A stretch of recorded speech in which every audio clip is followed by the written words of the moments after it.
जय हिंद दोस्तों, स्वागत है आपका अपने परिवार जीके जीएस वाला में। दोस्तों हम बात करने वाले हैं communication skill and personality development BA first year first semester exam 2023। सभी क्वेश्चन दोस्तों बहुविकल्पी हैं और सभी क्वेश्चन मोस्ट इंपॉर्टेंट है, तो ध्यान से देखिएगा। चलिए स्टार्ट करते हैं आज की क्लास। पहला प्रश्न कह रहा है दोस्तों, आत्माओं और पूर्वजों के साथ बातचीत के रूप को क्या कहा जाता है। इसमें ऑप्शन नंबर ए सही है दोस्तों, ट्रांसपर्सनल संचार। अगला प्रश्न है दोस्तों, नए माध्यमों जैसे कंप्यूटर, टेलीशेपिंग, इंटरनेट और मोबाइल टेलीफोन के माध्यम से संचार को कहा जाता है। मोस्ट इंपॉर्टेंट प्रश्न है दोस्तों। इसमें ऑप्शन नंबर सी है दोस्तों, इंटरैक्टिव संचार। क्या कह रहा है, नए माध्यमों जैसे कंप्यूटर, टेलीशेपिंग, इंटरनेट और मोबाइल टेलीफोन के माध्यम से संचार को क्या कहा जाता है, इंटरैक्टिव संचार।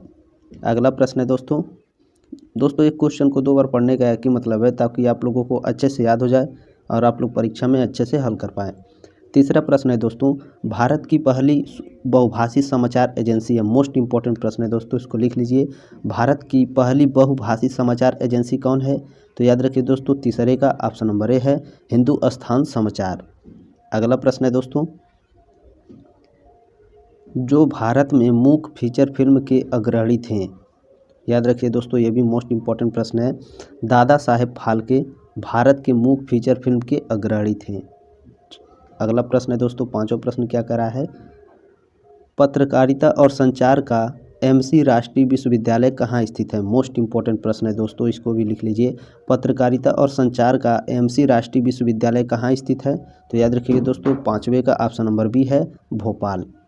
अगला प्रश्न है दोस्तों, विचारों और संदेशों को मौखिक और गैर मौखिक संकेतों में बदलना रूप में जाना जाता है, तो छठे का ऑप्शन नंबर सी है दोस्तों, एनकोडिंग। अगला प्रश्न है दोस्तों, सातवां प्रश्न है, निम्नलिखित में से कौन संचार की विशिष्ट विशेषताएं हैं।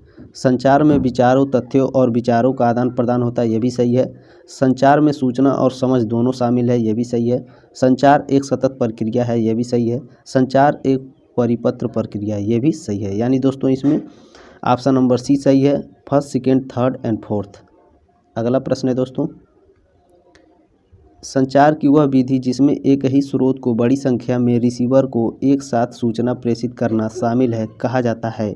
ध्यान से पढ़िए क्या कह रहा है, संचार की वह विधि जिसमें एक ही स्रोत को बड़ी संख्या में रिसीवर को एक साथ सूचना प्रेषित करना शामिल है, उसे क्या कहा जाता है, तो 8 का ऑप्शन नंबर बी है दोस्तों, जनसंचार कहा जाता है।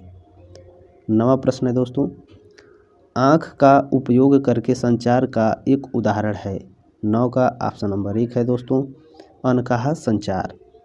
अगला प्रश्न है दोस्तों, 10वां प्रश्न देखिए क्या कर रहा है, एक प्रभावी संचार में कोई ज़रूरत नहीं है। एक प्रभावी संचार में कोई ज़रूरत नहीं है, किसकी ज़रूरत नहीं है दोस्तों, ऑप्शन नंबर डी है, सुंदर व्यक्ति की। अगला प्रश्न है,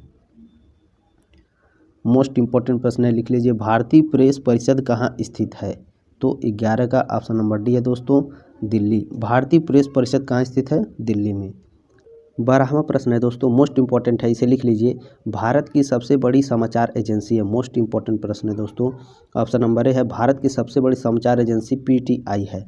परीक्षा में पीटीआई का फुल फॉर्म पूछ सकता है, तो पीटीआई का फुल फॉर्म क्या होता है दोस्तों, PRESS, press trust, TRUST, press trust of India, INDIA, press trust of India. अगला प्रश्न है दोस्तों, किस वर्ष में प्रसार भारती लॉन्च किया गया था। मोस्ट इंपॉर्टेंट प्रश्न भी है, ऑप्शन नंबर बी है, इसमें 1997 में प्रसार भारती लॉन्च किया गया था। अगला प्रश्न है दोस्तों, 14वां प्रश्न क्या कर रहा है, 1936 से पहले ऑल इंडिया रेडियो के रूप में जाना जाता था। 1936 के पहले ऑल इंडिया रेडियो के रूप में कौन जाना जाता था दोस्तों इसमें, तो याद रखिएगा दोस्तों, इसमें 14 का सी है, इंडियन ब्रॉडकास्टिंग सर्विस।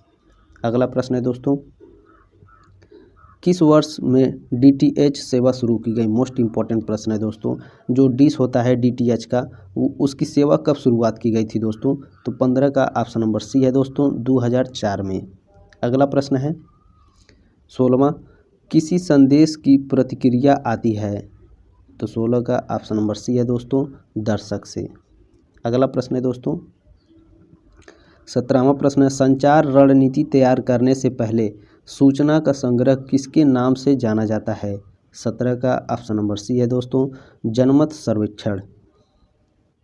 अगला प्रश्न है दोस्तों, निम्नलिखित में से सबसे बड़ा परिचालित दैनिक समाचार पत्र है?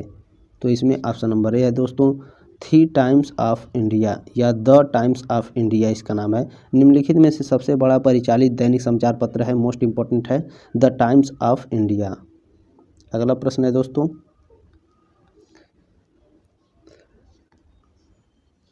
संचार में संदेशों के स्वागत में एक बड़ी बाधा है?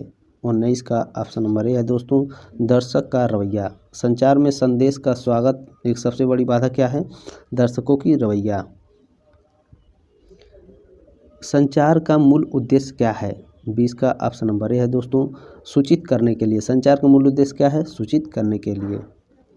अगला प्रश्न है दोस्तों, सहकर्मियों के साथ अपनी समझ रखने में इनमें से कौन महत्वपूर्ण है? सहकर्मियों के साथ अपनी समझ रखने में इनमें से कौन महत्वपूर्ण है? तो याद रखिए दोस्तों, प्रभावी सुनना। पहले सुना जाता है फिर बोला जाता है। यह पर्सनालिटी डेवलपमेंट का सबसे बड़ा क्वेश्चन है। निम्नलिखित में से कौन संचार का सबसे प्रभावी तरीका है? याद रखिए दोस्तों, 22 का ऑप्शन नंबर बी है, वर्बल कम्युनिकेशन।